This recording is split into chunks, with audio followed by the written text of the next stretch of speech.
近段时间以来，美军一再在我国周边海域挑衅，也让中美关系直接走向了最紧张敏感的时期。解放军的导弹技术也成为很多人关注的焦点。最近，美国媒体国家利益就刊文表示，一直以来，美国的航空母舰打击编队都十分强大，自二战中的优异表现，到21世纪初在海湾地区的良好威慑力，美军都十分依赖航母编队的存在。但到如今，与东方的崛起相比，美国的航母时代正在显得垂垂老矣。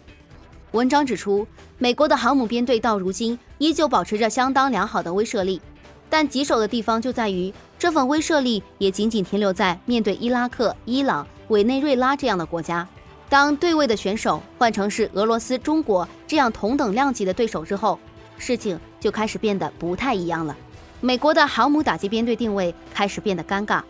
他们会被导弹海冲走。亚太地区无疑是美国海军目前最为棘手的地区，当然这里也有一部分美国对外战略宣称的功劳。在早些年，美国一直扬言自己要研究高超音速导弹，而美国人自己一直将之当作是类似星球大战一样的战略。结果在10几年之后，五角大楼却惊讶地发现，在太平洋的彼岸，古老的东方大国将这个星球大战搬到了现实之中。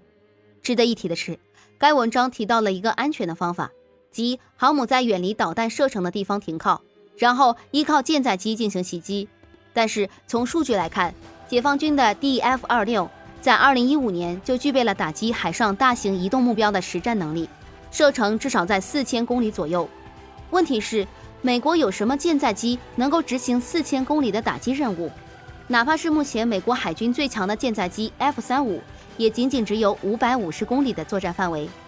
有意思的是，文章还讽刺了一些美国政客疯狂鼓吹对东方开战的言论。与东方的战争很大可能将让美国的航母时代迅速走向终结。当然，很多人可能说，一枚导弹从数千公里外的距离袭击集中高速行驶的战舰可能有些困难，但问题是，谁来以一艘航母甚至整个舰队的代价来测试这样的可能性？